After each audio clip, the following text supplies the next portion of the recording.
안녕하세요. 윤희의 책 윤희입니다. 오늘 여러분과 함께할 작품은 방현희 작가의 광장의 지다입니다. 광장의 지다는 2021년 3월 출판사 강에서 출간된 방현희 작가의 소설집 타오르다에 수록된 한 단편입니다. 작가는 2001년 새 홀리기로 동서문학 신인 문학상을 수상하면서 작품 활동을 시작했습니다. 그녀의 작품으로는 소설집 바빌론 특급 우편, 로스트 인 서울, 달을 쫓는 스파이, 불운과 친해지는 법 등이 있습니다. 그녀가 2019년에 펴낸 산문집 함부로 사랑을 말하지 않았다로 전숙희 문학상을 수상했습니다. 광장의 지다는 모두가 다 아는 그날 2014년 4월 16일이 모티브가 되고 소설에서 작가가 설명하는 골렘이 소재가 된 책입니다. 우리는 모두 무언가는 부족하고 무언가에는 무감합니다. 작품 속의 골렘은 누군가의 명령에만 따르게 만들어진 창조물이지만 이름이 없는 자신에게 친한 친구의 수라는 이름을 준 소녀에 의해 천천히 변화합니다. 명령에 복종하게 만들어진 골렘의 본질에서는 벗어나지만 생명을 가진 골렘이 되어갑니다. 광장의 지다. 방현희 작가가 전하는 그날 그리고 그날 이후의 메시지 함께 나누겠습니다. 오늘도 저는 여러분의 평온한 하루와 하루 끝에 깊은 잠을 소망합니다. 구독과 좋아요, 알림 설정, 그리고 선한 댓글로 응원해주세요. 광장의 지다. 방현희. 광장의 첫날. 아버지가 말한다. 5걸음 떨어져서 따라와라. 나는 아버지의 오른쪽 소매 끝에서 정확히 5걸음 떨어져 따라간다. 한순간도 아버지의 소매 끝에서 눈을 떼지 않는다. 사거리에 이르렀다. 아버지는 거기에 우뚝 서서 내게 길을 가리켰다. 서쪽으로 2km 500m를 걷는 거야. 그리고 북쪽으로 400m를 더 걸어. 광장에 이르면 남쪽으로 20m 떨어진 곳에 앉아서 이 피자 3판을 먹는 거다. 아주 맛있게 먹는 거다. 알았지? 처음 걷는 길이다.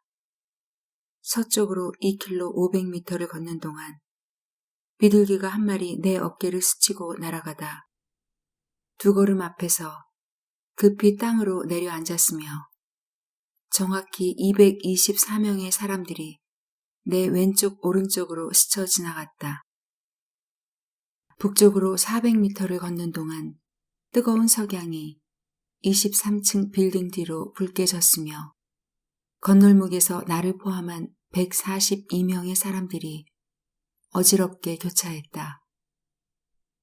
아버지는 4시 16분이면 광장에 이를 것이라고 했다.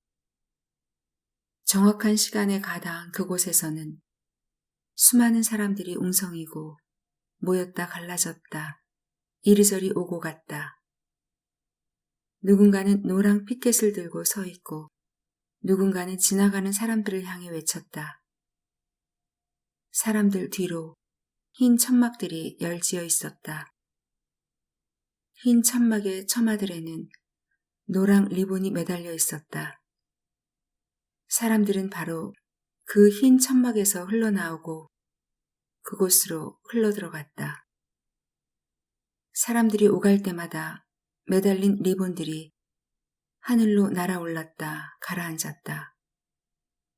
광장은 웅성이고 움직이고 모였다 갈라졌다 하며 무한히 변모하는 중이었다. 나는 아버지가 지정해준 광장의 자리를 찾지 못했다. 피자 3판을 들고 꼼짝하지 않고 그 자리에 선 채 저녁을 맞이했다. 누구에게도 길을 묻지 못했고 누구에게도 내가 앉아야 할 자리가 어디인지 물어보지 못했다. 아버지는 어떤 길로 해서 얼마만큼 걸어 집으로 돌아오라고 말해주지 않았다. 사위가 어두워져 오가는 사람들은 성그러지고 하얀 천막들은 어스름에 잠겼다. 사람도 천막도 뭉그러진 정물처럼 무엇이 무엇인지 분간하기 어려웠을 즈음 아버지가 나를 찾아왔다. 아버지는 나의 어깨를 끌고 가서 정확한 지점을 알려주었다. 내일은 여기에 앉아서 피자를 먹는 거다. 알겠지? 누가 뭐라고 해도 피자를 다 먹기 전에는 일어나서는 안 된다. 아버지는 나를 돌려 세우고 자, 이제 집에 가는 거다. 라고 했다. 아버지의 소매 끝에서 5걸음 떨어져 집으로 돌아왔다. 아버지와 함께 집으로 돌아오는 길에는 비둘기도 만나지 못했고 저무는 해도 만나지 못했다. 건물들에서는 불이 하나둘 꺼져갔다. 사람들이 듬성듬성 오가는 보도는 왠지 쓸쓸했고 도로 위의 차들은 기름 냄새를 풍기며 급히 달려갔다. 빠르게 걷는 아버지의 소매 끝을 따라 차디찬 먼지가 일었다. 아버지가 숙소 문을 열어주었다. 24명의 공원이 둘씩 잠을 자는 방들 가운데로 나 있는 좁은 복도로 신발을 벗고 올라섰다. 복도 끝에 작은 창으로 달이 엿보였다. 나는 손끝으로 달을 가리켜보고 방으로 들어갔다. 매일 밤 달을 가리켜보지만 달은 창을 넘어 들어오거나 다른 데로 사라지거나 하는 일이 없었다. 나는 말을 못하는 사람이다. 내가 사람인지 아닌지도 모르겠다. 사람들은 나를 골렘이라 부른다. 골렘은 유태인의 전설에서 오래된 무덤에 흙을 빚어 만든 흑인형 같은 것으로 사람들이 믿을 수 있고 든든한 도우미 역할을 해주는 존재이다. 신이 말씀으로 사람을 창조하고 신의 형상을 본떠 형태를 만들었으나 사람은 사람의 형상을 본떠 흙으로 골렘을 빚었을 뿐이기 때문에 골렘은 말을 하지 못한다. 기독교에서는 신 이외에 생명을 머물게 할 수 있는 자는 없다고 한다. 어떤 사물에 생명을 불어넣을 수 있는 존재가 있다면 그것은 바로 악마일 것이다. 즉 골렘을 만든 것은 악마의 소행이라는 것이다. 속어로 골렘은 바보, 멍청이라는 뜻이 있기도 하다. 아버지가 말했다. 너는 300년 된 무덤의 흙으로 빚어졌단다. 얼마나 고운 진흙으로 정성을 다해 빚었는지 모두들 너를 아름답다고 한다. 17살, 딱 좋은 나이로 태어났으니 얼마나 좋으냐. 피부는 탱글탱글하고 근육도 적당해서 무엇을 가르쳐도 잘 배울 때가 아니냐. 기술을 익히기에도 효율성이 가장 높을 때다. 어떠냐? 만족스럽느냐? 나는 얼굴을 쓰다듬어 본다. 매끈한 살갗이 만져진다. 머리칼에 손가락을 집어넣어 훑어 내린다. 곱슬곱슬하고 부드러운 머리카락을 타고 손이 미끄러진다. 쭉 뻗은 늘씬한 다리를 굽혔다 폈다 앉았다 일어나 몇 걸음 걸어본다. 물결처럼 자연스럽다. 아버지는 나를 데리고 시계공장으로 갔다. 나는 아버지의 시계공장에서 다른 사람들이 하는 모든 일을 한다. 남들처럼 잠을 자고 밥을 먹고 시계를 조립한다.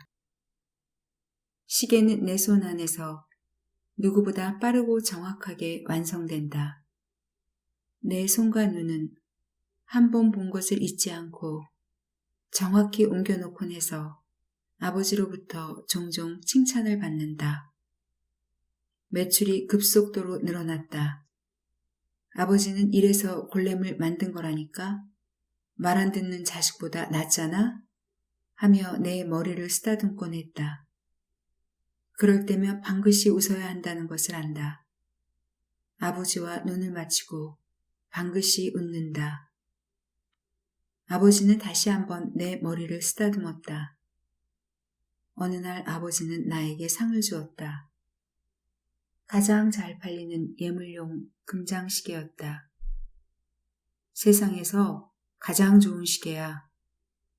앞으로는 이것으로 시간을 맞춰라. 나는 입김을 하하 불어 시계 유리를 닦았다. 공원들이 묵는 방에는 창이 없다. 매일 아침 눈을 뜨면 나는 복도 끝 작은 창 앞으로 가서 서늘하게 맺힌 이슬을 쓸어내고 달이 지는 것을 본다. 이슬이 지는 시간, 희미한 달이 서쪽으로 진다. 달이 지면 해가 뜨고 이슬이 쓰러진다. 나는 서쪽을 물끄러미 5분 20초 동안 바라보다가 손목시계에 시간을 맞추고 일을 시작한다. 똑딱 똑딱 똑딱 똑딱 시계 소리를 따라 어떤 날은 꽃이 피고 어떤 날은 비가 내렸다. 똑딱 똑딱 똑딱 똑딱 시계 소리를 따라 공장은 점점 커지고 일하는 공원들이 늘어났다. 아버지는 공원들에게 엄격했다. 모두들 저 해를 따라 똑같은 속도로 조립을 해. 하루 한 개를 완성하지 못하면 임금을 줄 수 없어. 아버지의 공장은 2가지 브랜드를 만든다. 똑같은 제품이지만 하나는 S기업에 납품하는 유명 브랜드이고 하나는 아버지 회사의 이름을 달고 나오는 시계이다. 이탈릭체로 쓰인 로고 문양이 대기업 납품 시계와 달리 마지막 글자가 위로 휘어져 있지만 종로 시계거리를 찾는 사람들은 알면서도 사고 모르면서도 산다. 아버지는 자신의 회사 이름을 달고 나오는 시계를 만드는 공정에는 그닥 깐깐하지 않다. 그러나 S기업으로 납품하는 제품에 조금이라도 하자가 생기면 그날은 공장이 뒤집히는 날이다. S기업에 납품하는 시계와 자체 브랜드 시계 사이에 제작 단가의 차이는 크지는 않다. 그러나 시장에서 팔릴 때에는 S기업 제품이 2배 이상 비싸다. S기업 제품을 생산하는 라인에 최고의 기술자들이 몰려있다. 하얀 모자를 쓰고 하얀 유니폼을 입고 하얀 장갑을 낀 24명의 공원은 1시간에 한 번씩 물을 마시거나 커피를 마시거나 화장실을 갈 시간을 달라고 아버지에게 요구했다. 아버지는 3시간에 한 번 커피를 마시게 해주었다. 프레스를 쓰는 것도 레이저를 쓰는 것도 생산성과 효율성을 극대화시키기 위한 것인데 작업이란 것은 리듬을 타게 되어 있어서 중간에 리듬을 끊으면 효율성이 뚝 떨어진다는 것이다. 작업의 최적 지속 시간은 3시간이라는 게 아버지의 주장이었다. 나는 정확성과 빠르기에서 24명의 공원들 중 가장 뛰어났다. 최고의 기술자에게 주는 상은 20분 동안의 산책. 아버지는 가끔 나를 데리고 산책을 나간다. 산책을 할 때면 내 어깨에 손을 얹고 그 손을 도닥거린다. 예부터 골렘에게는 말이야, 성소를 지키는 일을 맡겼어. 성소가 무엇을 말하는 것인지 나는 모른다. 나는 고개를 들어 아버지를 쳐다본다. 아버지, 그는 인자한 미소를 짓는다. 성소는 보물이 가득 찬 곳을 말해. 아무나 드나들지 못하는 곳이지. 그런 곳을 지키는 거야. 너는 시계를 만들지? 우리나라에서 가장 좋은 시계를 만드는 것은 보물을 지키는 것과 같은 거야. 너는 그런 일을 하라고 아버지가 만들었어. 아버지는 내게 정면으로 자신을 보라고 했다. 태어난 날 2014년 4월 16일 태어난 이후 줄곧 아버지의 인자한 미소를 따라 미소 짓는 연습 122일째. 광장의 둘째 날. 다시 아침이 되었다. 복도 끝에 가서 달이 이울고 해가 뜨고 이슬이 지는 것을 본다. 손가락을 들어 이유는 달을 가리켰더니 창틀의 홈에서 무언가가 파닥였다. 지난밤에는 보이지 않았던 작고 둥근 고치였다. 고치 끝에서 작은 날개가 삐져나오는 중이었다. 5분 30초가량 지켜보았다. 더 이상 지체할 수 없어서 고치를 등지려는 찰나 나방이 쏙 빠져나와 내 손가락에 앉았다. 나방이 나와 눈을 맞추고는 날개를 바르르 떨었다. 미세한 가루가 번졌다. 마치 매일 손가락으로 가리키던 달빛 같았다. 나방을 창틀에 올려놓고 숙소를 나왔다. 다른 사람의 2배 빠르기로 작업을 마쳤다. 아버지가 말했다. 광장에 가야 할 시간이다. 한 가지 명심할 게 있다. 네 앞에 42일 동안 굶은 남자가 있을 게다. 그 남자를 바라보며 맛있게 피자를 먹는 거다. 그 남자와 눈을 마주치는 것은 어쩔 수 없는 일이지. 그러나 결코 그 남자와 눈빛을 섞어서는 안 돼. 자, 이제 자거라.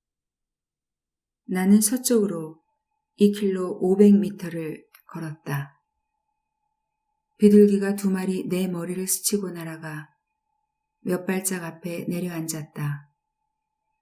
내가 그만큼 걸으면 비둘기는 다시 푸드덕 날아올랐다. 비둘기 2마리는 서로 엇갈려 날아다니며 어지러이 날개를 파닥거렸다. 그러다가 걸음을 내딛기 어려울 만큼 갑작스레 발 앞에 내려앉곤 했다. 나를 막아 서려는 것일까? 비둘기가 발에 채워도 시간을 지체할까 싶어 걸음을 늦추지 않았다. 내 정확함을 신뢰하는 아버지를 실망시킬 수는 없었다. 23층 갈색 빌딩을 표지로 북쪽으로 400m를 걸어야 할 때였다. 비둘기 2마리가 어지러이 날개를 퍼덕이며 눈앞을 가렸다. 비둘기를 쫓을 방법을 몰랐다. 걸음을 더욱 세차게 내딛다. 비둘기 2마리와 연달아 이마를 부딪혔다. 비둘기가 길바닥에 떨어졌고 나는 그것을 밟고 건넌목을 건넜다. 광장에 다다라 우뚝 섰다. 정확히 4시 16분이었다. 광장에 싱그런 금빛 석양이 쏟아졌다. 석양이 흥건하게 쏟아진 광장은 여전히 수많은 사람들로 웅성거렸고 움직였고 어제와는 또 달라져 있었다. 아버지가 지정해준 자리에 앉았다. 불과 몇 걸음 앞 하얀 천막 아래에 볼이 움푹 패고 수염이 온 얼굴을 뒤덮은 눈 맑은 남자가 앉아 있었다. 42일이나 음식을 입에 대지 않았다는 사람 같았다. 그의 눈은 슬픔으로 가득 차고 결기로 빛이 났다. 나는 그 사람 20m 앞에 앉아 피자 박스를 열고 아구아구 피자를 먹었다. 사람들이 나를 둘러싸고 웅성거리고 소리를 쳤으며 사진을 찍어댔다. 나는 콜라도 없이 피자를 먹었다. 웅성거리는 사람들 사이로 눈 맑은 남자와 3번이나 눈이 마주쳤다. 그가 슬픈 눈으로 나를 바라보았다. 그러나 나는 그와 0.2초 이상 눈을 맞추지는 않았다. 피자를 먹어야 했기 때문이다. 누군가 말했다. 버러지 같은 자식. 겁나게 처먹네. 네 애비가 그렇게 굶기더냐? 아버지는 공원들 중에 피자를 3판이나 맛있게 먹을 수 있는 자는 나밖에 없다고 했다. 내가 피자를 3판이나 먹어야 하는 이유는 그것뿐이다. 먹으라 하면 먹고, 일하라 하면 일하고, 잠들어라 하면 잠들 수 있는 나, 골렘. 3판째 피자의 뚜껑을 열었다. 손을 막 가져가려는데 옆에 누군가 와서 앉았다.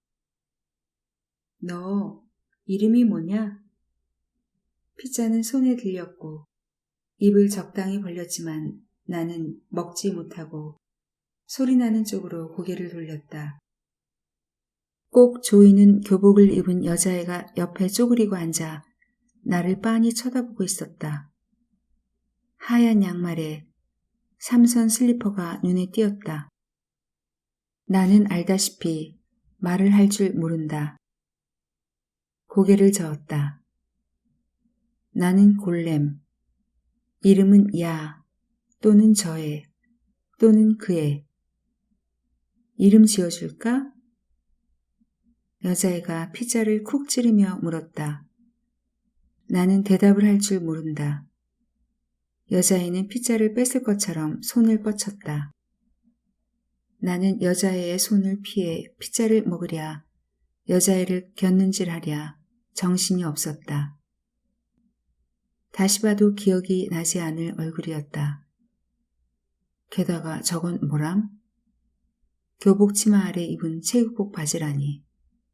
수 어때? 네 이름이야. 여자애가 금방이라도 깔깔거릴 것처럼 목소리를 높였다. 여자애가 왜 웃는지 알 수가 없었다. 공장 밖에 저 애들은 언제나 저렇게 깔깔대며 몰려다녔다. 내 가장 친한 친구 이름이야. 그 애는 저기 저 물속에 잠겨 있어. 마지막까지 내 손을 잡고 있었어. 너무 꼭 잡아서 피가 났어. 이거 봐. 여자애가 2 손을 내밀었다. 나도 모르게 여자애의 2 손과 팔목에 손톱 자국인지 쿡쿡 찔린 상처와 피멍이 들어있었다. 그렇지만 피자를 먹는 것을 멈출 수는 없었다. 어떤 남자가 다가와 느닷없이 피자 박스를 발로 걷어찼다. 이 버러지 같은 자식아, 이게 사람이 할 짓이냐? 남자는 피자를 들고 있는 내 손을 후려쳤다. 손에 들렸던 피자가 땅바닥에 떨어졌다. 아버지의 노한 얼굴이 떠올랐다. 너는 내가 시키는 대로 하지 못했어. 누가 말을 걸어도, 누가 어떤 짓을 해도 너는 피자만 먹으라 했지. 왜 그러지 못했니? 아버지가 내게 어떤 벌을 내릴지 나는 모른다. 나는 땅에 떨어진 피자를 주었다. 그것을 입에 넣어야 했다. 나는 골렘. 내게는 이름이 없다. 피자를 주어 한 입 입에 물었다. 남자가 사납게 내 뺨을 때렸다. 피자를 빼앗아 내 동댕이 치고 발로 짓이겼다. 나는 응수를 할 줄 모른다. 피자를 다 먹지 못했으니 나를 신뢰하는 아버지가 노할 것이다. 아버지가 돌아오라고 정해준 시간이 되었다. 피자를 다 먹지 못했어도 집에 돌아갈 수 있는 건지 판단할 수 없었다. 예상에서 어긋나는 일이 벌어졌을 때 어떻게 해야 되는지 나는 아직 배우지 못했다. 여자애는 어디 갔는지 보이지 않았다. 망설이다가 시간이 자꾸 지나가서 그만 짓이겨진 피자를 박스에 옮겨 담아 들고 일어났다. 맞은편 하얀 천막 안에 천막만큼 하얗게 수척해진 오래 굶은 남자가 내게서 눈을 돌렸다. 그의 눈에서 눈물이 흘렀다. 흙이 묻고 짓이겨진 피자를 보고 아버지의 얼굴이 삽시간에 붉게 타올랐다. 아버지는 박스채 쓰레기통에 던져넣고 발로 꾹꾹 밟으며 소리쳤다. 다른 아이들이랑 함께 먹으면 아무도 못 건드릴 게다. 내일부터는 10명의 아이들을 보내주마. 이제 돌아가서 자거라. 아버지는 숙소의 문을 열어주었다. 복도 끝 작은 창으로 갔다. 달이 보이지 않았다. 그 대신 나방이 창틀에서 어스름한 날개를 파닥이고 있었다. 손가락을 가까이 가져갔다. 나방이 손가락에 올라앉았다. 나방은 달 대신 달빛의 가루를 뿌려주었다. 나방의 날개를 가만히 들여다보았다. 어스름과 닮은 갈색의 섬세한 인맥, 손가락을 꼭 붙잡고 있는 가늘디 가는 발톱, 바르르 떨리는 날개와 다리, 창에 맺힌 이슬을 손가락에 묻혀 나방의 입에 대주었다. 나방이 입을 손가락 끝에 콕콕 박는다. 이슬을 핥는 것일까? 나는 유리창 밖 가까운 풀숲을 주시했다. 한 번도 주의 깊게 보지 않았던 먼지 덮인 풀숲이다. 어스름 속에서 나방들이 이리저리 작은 날개를 푸덕거리며 풀의 대궁 속으로 숨어들었다. 나방은 풀의 즙을 먹고 산다고 했지. 창문은 열리지 않는 구조로 되어 있다. 열리지 않는 창문틀 옆에 고치를 보았다. 여자애가 옆에서 깔깔 웃으며 이야기하는 것 같았다. 이름이 뭐니? 내가 이름을 지어줄게. 수. 어때? 수는 내 가장 친한 친구였어.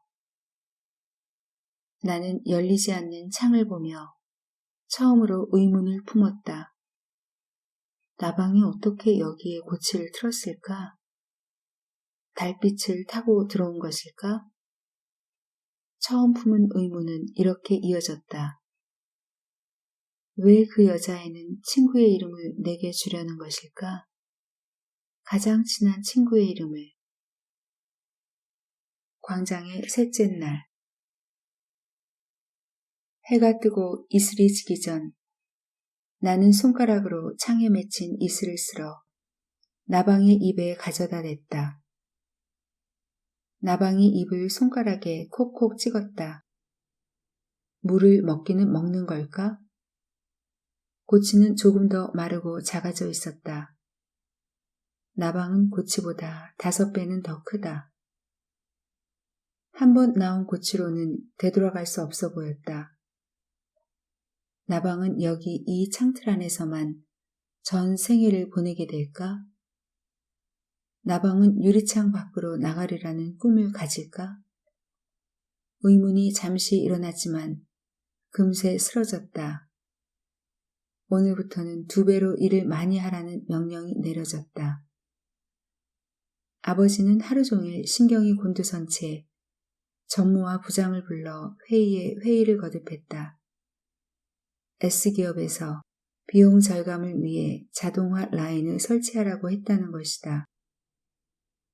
S기업은 작업 공정을 개선해야 비용 절감이 되고 그러면 하청업체들 사이의 경쟁력이 살아나고 그러면 절감된 비용만큼 추가 오더를 주겠다고 했다.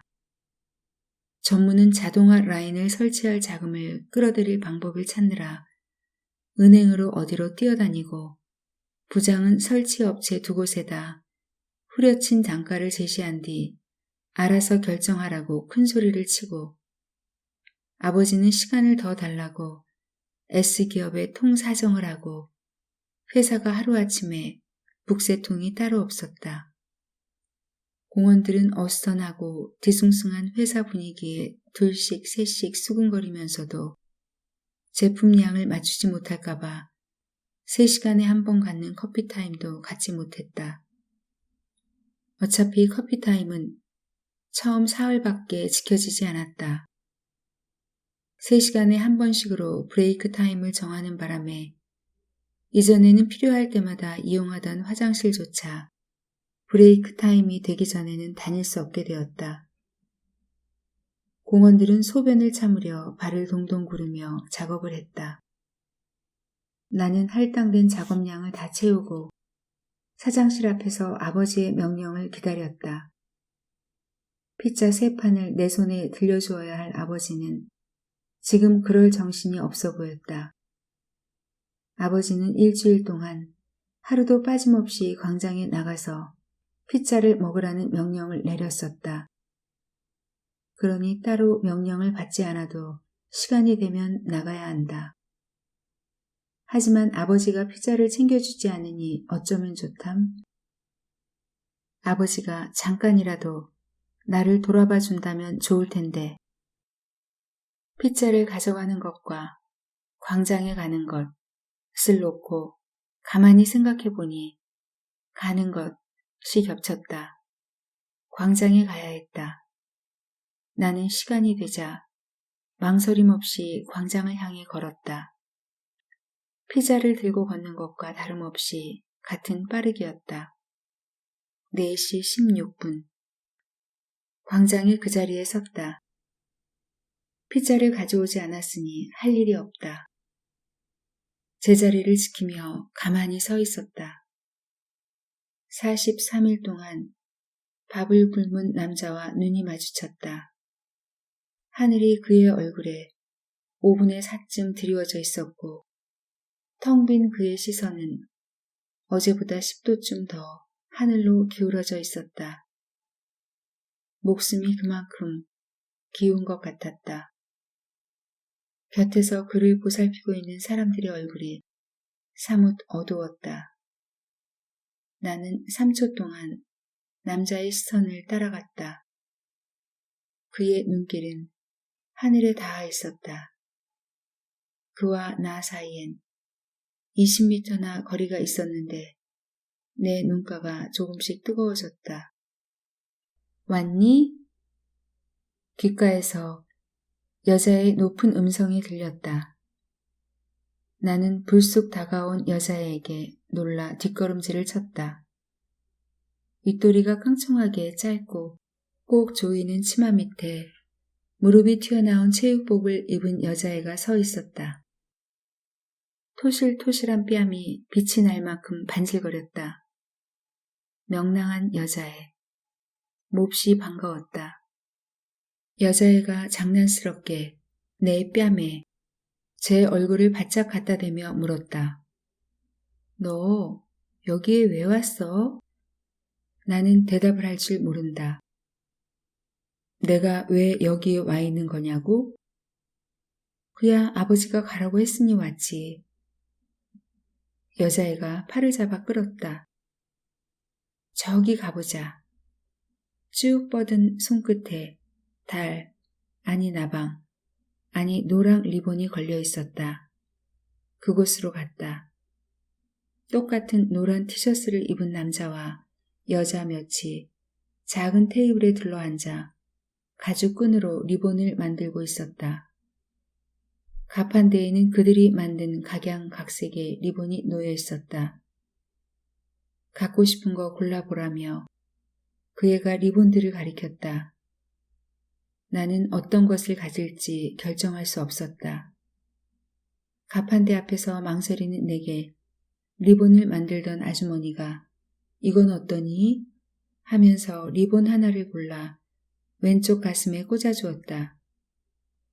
아버지는 내게 밖에서 지켜야 할 몇 가지를 주지시켰다. 낯선 사람이 주는 것을 받아서도 누군가를 따라가서도 안 된다.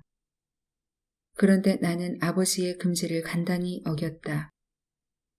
그것을 깨닫자 리본을 만지작거리던 짓을 멈췄다. 아버지가 화를 낼 것이다. 나는 아무것도 하지 않을지라도 아버지가 지정해준 자리를 지켜야 한다. 서둘러 그 자리로 갔다. 내가 앉아있던 자리에 웬 청년들이 대어서 둘러앉아 피자를 먹고 있었다. 피자 특유의 고소한 냄새가 물큰물큰 주위로 번졌다. 치킨과 햄버거를 손에 든 청년들도 속속 몰려들었다. 나는 왁자하게 떠들고 웃으며 점점 큰 원을 그리고 둘러앉는 자들에게 밀려 걸음을 옮겼다. 나는 굶는 자들과 폭식하는 자들 사이에 서 있었다. 청년들은 내가 그랬던 것처럼 한 사람이 피자를 한 판 이상씩 먹는 내기를 했다. 이들은 피자 한쪽을 한 번에 입안에 몰아넣는 사진을 찍어 누군가에게 전송했다. 그러고는 낄낄거리고 낄낄댔다. 굶는 자들과 먹는 자들 사이에서 나는 어정쩡하게 서 있었다.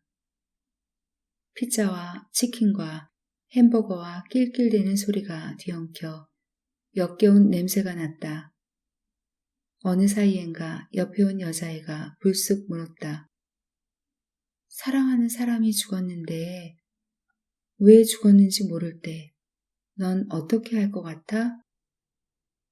여자애의 시선이 성큼 다가왔다. 나는 움찔 물러났다. 날카로운 시선에 꿰인 나는 눈을 돌릴 수 없었다. 나는 대답을 할 수 없다. 나는 말을 못하는 골렘이다. 나는 생각을 못한다. 골렘은 생각을 할 수 없다. 그러나 나는 피부를 가졌고 따뜻한 피를 가졌고 팔다리를 움직이는 근육과 신경도 가졌으며 말캉한 살도 가졌다. 그의 시선에 꿰인 살갗이 몹시도 따가웠고 하루가 무척 무겁게 느껴졌으며 어딘지 모르게 둔중한 아픔이 느껴졌다. 왠지 온몸에서 힘도 빠져나가는 것 같았다. 움직이기도 싫어졌고 몸의 어디선가 습기가 번져오는 것도 같았다. 집에 가야 할 시간이 되었다. 여자애를 등지고 다리를 옮겼다. 온몸이 뻐근하게 굳어 있었다. 저 아이는 왜 나를 무겁게 만들었을까? 저 아이는 왜 저토록 아픈 시선을 내 등에 꽂아두고 있는 것일까?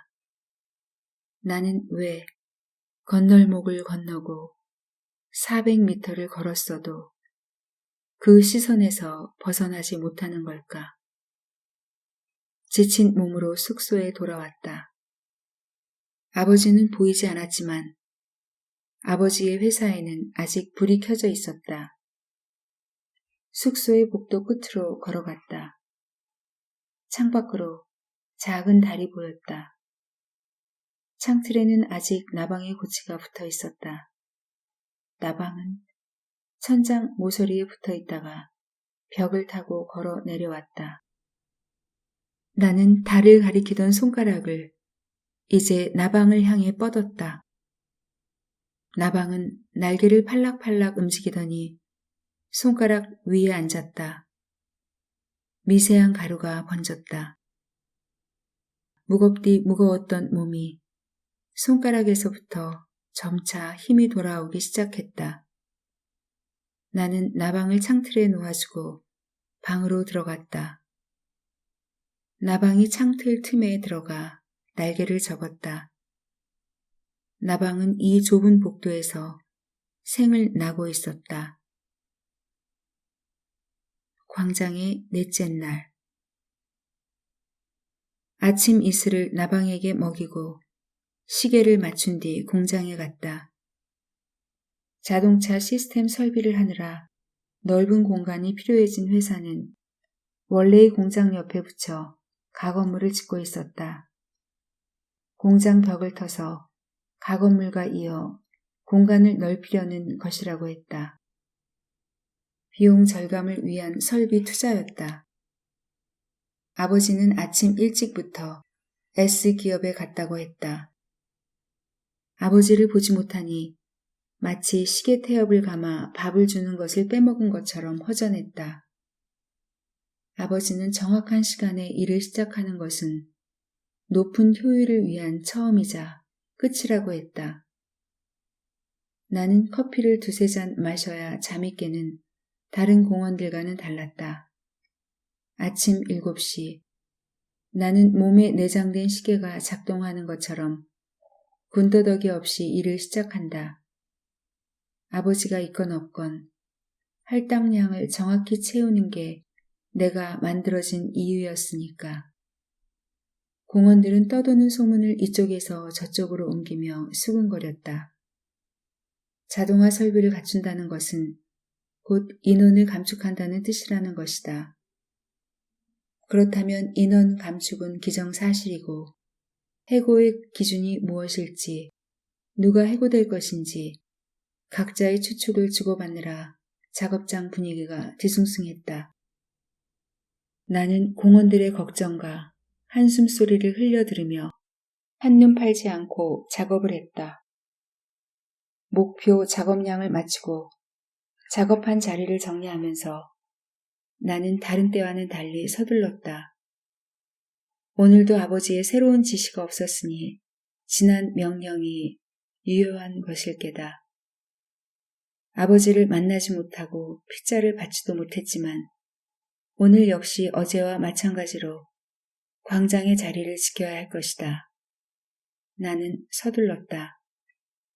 시계를 만드는 작업이 재미있다거나 몹시 흡족하다거나 하는 것은 아니다. 몸에 익힌 가장 잘하는 일이고 일을 하다 보면 나름대로 리듬이 있고 리듬을 타기 시작하면 그것이 작업을 끌고 나가게 되어 있었다. 그런데 광장에 나가는 것은 달랐다. 나도 모르게 재빨리 작업대를 정리하고 서둘러 공장을 떠났다.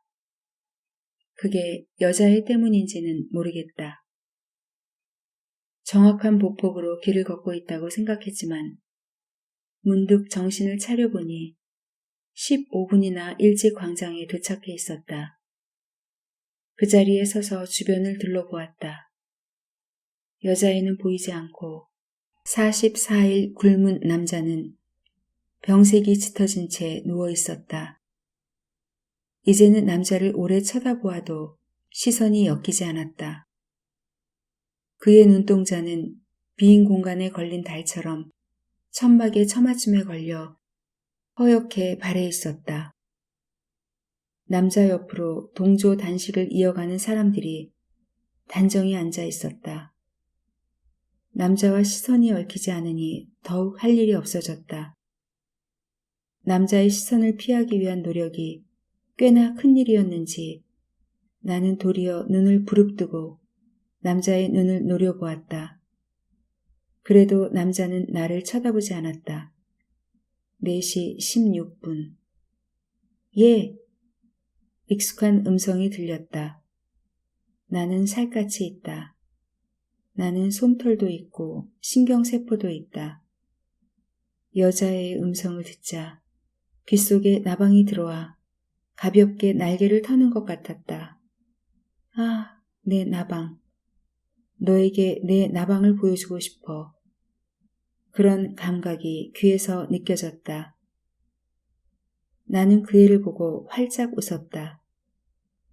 그 애가 내 귀를 잡고 흔들었다. 분향소에 가보자. 여자애가 손을 잡아 끄는 대로 따라갔다. 어떤 천막에 지푸른 바다에 뒤집힌 배가 그려져 있었다.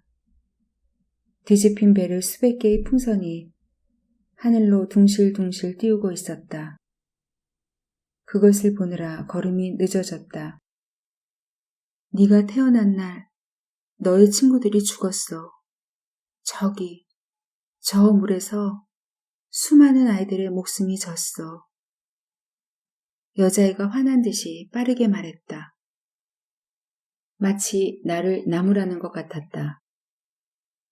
그 애가 내 손을 움켜쥐고 어디론가 끌고 갔다.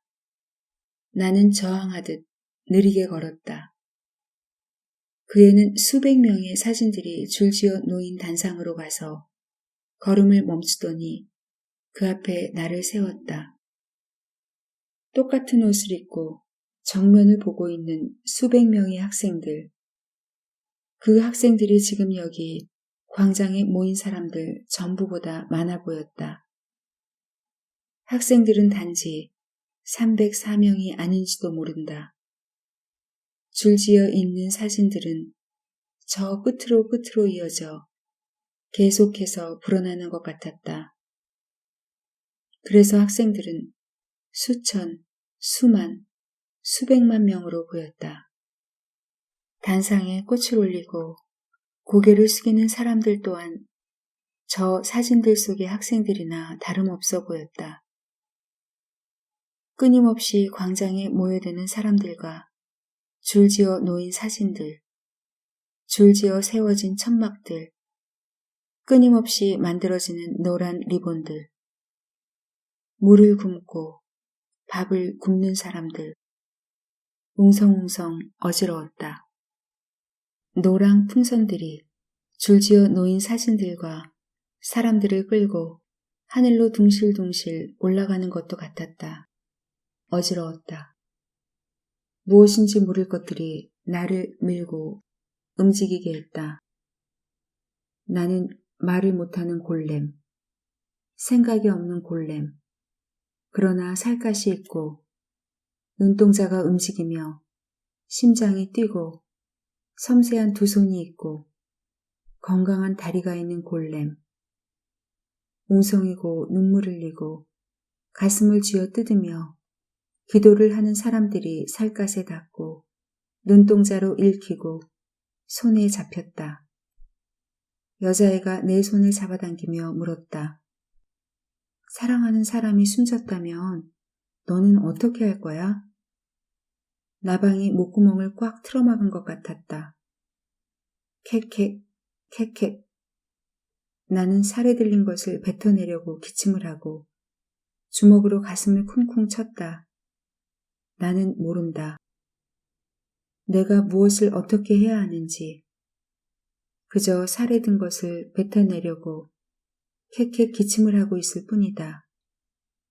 눈물이 찔끔 삐져나왔다. 아버지가 나타났다. 아버지는 나를 보자마자 다짜고짜 뺨을 때렸다. 여기서 뭐 하고 있는 거냐? 당장 집에 가자. 아버지가 얼마나 바쁘고 힘들었는지 알아? 아버지를 도와야지. 여기서 뭐 하고 있느냐 말이다. 아버지에게 끌려가면서 나는 두리번 여자애를 찾았다. 여자애는 보이지 않았다. 그 자리에는 여자애를 닮은 수많은 학생들이 줄지어 단상에 꽃을 올리고 있었다. 광장의 다섯째 날. 나방을 찾느라 달을 보는 것을 잊었다. 천장 모서리에 붙어있던 나방이 내게로 날아왔다. 손가락에 앉아 이슬을 핥아먹는 나방을 그에게 보여주고 싶었다. 조심스럽게 나방을 내려놓고 시계를 맞추고 공장으로 갔다. 아버지가 불렀다. 아버지 얼굴이 붉게 타올랐다. 주먹을 불끈 쥐었다 폈다. 책상을 콱 내리치곤 했다. 너는 나를 배신해서는 안 된다. 나쁜 놈들, 이럴 수가 있냐? 아버지는 망했다. 공정을 개선하면 비용이 절감될 거라고 했지. 그만큼 매입 수량을 늘릴 거고 이익을 남기게 해줄 거라고 했지. 그놈들. 내가 모르는 건 아니야. 공정 개선의 결과물이 나 같은 하청업체에 오는 게 아니라는 것을. 그래도 설마 나를 엿먹일 줄은 몰랐지. 비용이 절감됐으니 납품 단가를 낮추라고 할 때 어쩐지 불안하긴 했어. 그래서 얼른 단가를 낮춰 제공했는데 아이고, 다른 업체한테 하청을 줘? 그쪽이 단가를 낮춰서 입찰했으니 어쩔 수 없이 그쪽으로 낙찰됐다고 핑계를 댔지만 그거 낙하산인 줄 내가 모를 줄 알고? 내가 망하고 가만 있을 줄 알아? 어림도 없지. 어림도 없어. 아버지는 주먹 쥔 손을 다른 손바닥에 대고 쿵쿵 쳤다. 그러더니 나를 가까이 오도록 손짓을 했다. 나는 아버지 옆에 가서 앉았다. 아버지는 내 어깨를 감싸 안았다. 직원들을 반도 더 내보냈다. 이제 네가 일을 더 많이 해야 해. 작업 시간이 좀 늘어날 게다. 아직 너는 젊으니 충분히 감당할 수 있을 거야. 아버지는 배신감에 몸을 부르르 떨었다. 내가 너를 광장에 내보내고 다른 멍청이들 불러서 피자며 치킨이며 실컷 처먹게 해줬는데 이렇게 물을 먹여? 두고 보라지. 내가 다 생각이 있으니까. 나도 가만히 있지는 않을 거니까. 공장에 갔다. 공원들이 반은 줄어서인지 텅 비어 보였다. 커피 2-잔씩 마시고 일을 시작하던 사람들이 다들 입을 꾹 다물고 시계에 코를 박고 작업만 하고 있었다. 해고된 사람들은 어디로 갔을까? 공장 옆에는 공장이 있고 공원들의 숙소가 있다. 그 공장 옆에는 또 공장이 있고 공장에 딸린 숙소가 있다. 숙소들은 작고 좁고 어둡고 열악하다. 공장에 딸린 숙소에 사는 공원들은 공장에서 사는 것이나 마찬가지다. 그래서 똑같은 작업복을 입은 수백 수천의 공원들은 외부 사람들의 눈에 띄지 않는다.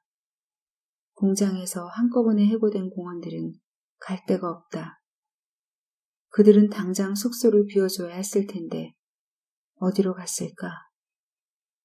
나는 늘어난 작업량을 채우기 위해 밥도 안 먹었다. 화장실도 가지 않았고 숨도 아껴서 쉬었다. 작업량을 채우자마자 뛰어나갔다. 광장이 보였다. 4시 16분이 저기서 기다리고 있었다. 건널목을 달려가 광장에 서자 숨이 턱에 찼다. 때가 좀 탄 듯한 교복을 입고 덜렁거리며 걷던 여자애가 나를 보고 손을 흔들었다. 나도 그 애에게 손을 흔들어 주었다. 너 친구들이랑 여행 가본 적 있어? 엄마들이 여행 보내줄 때 얼마나 잔소리를 하는 줄 알아? 나쁜 짓 하지 마라, 술 먹지 마라, 친구들과 밤새워 놀지 마라. 그런 거 안 하려면 소풍을 왜 가? 아버지는 여행을 보내준 적이 없다.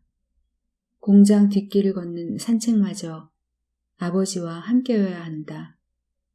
정확한 시간에 나가고 들어와야 한다. 나는 아버지 말을 철저히 들어야 하는 골렘. 아버지가 먹여 살리는 골렘. 소풍이 무엇인지, 친구들과 함께 가는 소풍이 얼마나 가슴을 들뜨게 하는 것인지도 모른다. 여자애는 소풍 갈 때는 저절로 웃음이 터진다고 했다. 애들은 웃느라 말도 제대로 못한다고 했다. 누군가 와서 구해줄 것이라 생각했어. 아이들은 죽음이 뭔지 몰라. 아이들은 물에 잠기기 직전까지 웃었어. 물에 잠겨가면서 엄마 사랑해 하고 외쳤어. 아이들은 사랑한다는 외침이 엄마에게 닿을 것이라 믿었어. 아이들의 사랑한다는 외침을 들은 엄마와 아버지들이 저기 저렇게 물을 굶고 밥을 굶고 있는 거야. 여자애가 45일 굶은 남자와 그 옆에서 함께 굶고 있는 사람들을 가리켰다. 남자는 눈을 감고 있다가 가까스로 눈을 뜨고 나를 바라보았다. 그 눈과 내 눈이 얽혔다. 남자에게서 눈을 돌리려 했지만 나는 눈을 돌릴 수 없었다.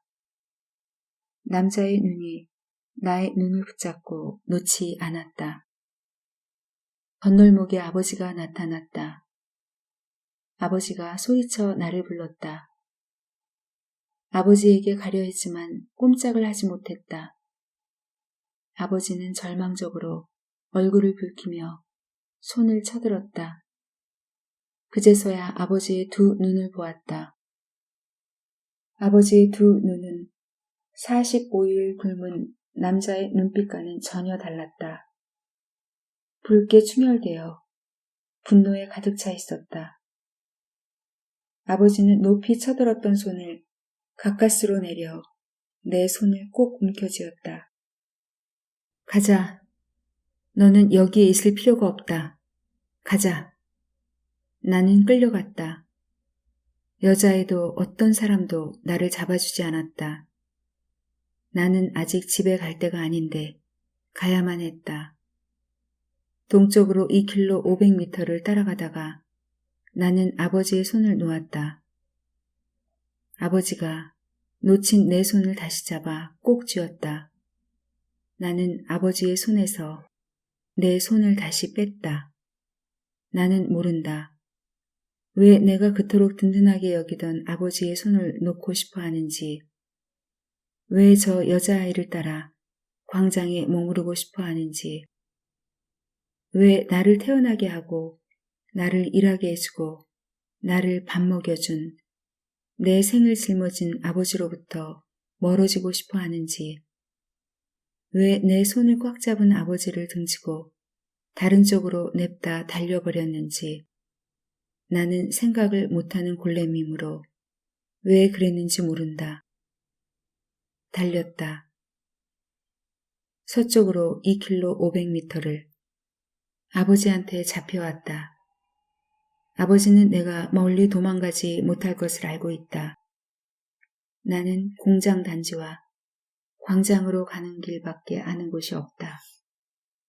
아버지는 내가 말을 할 줄 모르고 생각도 할 줄 모른다는 것을 알고 있다.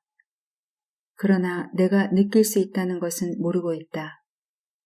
나는 이제 느낄 수 있다. 내 살갗이, 내 섬세한 신경세포가, 내 심장이 그동안 모르고 살았던 것을 감각하기 시작했다는 것을. 아버지가 나를 숙소에 밀어넣고 문을 잠갔다. 나는 복도 끝으로 갔다. 나방이 숨졌다. 작은 나방이 창틀에서 날개를 젓고 뒤집혀 있었다. 다리를 떨지도 않고 더 이상 날개에서 노란 가루를 뿌리지도 않는다. 여자에게 보여주지도 못했는데 그만 나방이 숨졌다. 나방이 나흘밖에 살지 못할 것을 알지 못했다. 나방은 기다려줄 수 없었다. 나방이 하루 더 살았다면 내 손가락에 앉아 소녀를 보러 갈 수 있었을까? 나는 숨진 나방을 바라보며 그 애의 질문을 떠올렸다. 네 이름은 뭐니? 이름은 대체 무엇에 필요한 것일까? 내 이름은 수. 너는 친구 이름을 나에게 주었어. 언젠가는 이 이름으로 불릴 날이 있을지도 몰라. 광장의 6째 날. 광장에 가지 못했다. 방현희 작가의 광장의 지다, 여기까지입니다. 오늘도 윤희의 책과 함께 해주셔서 감사합니다.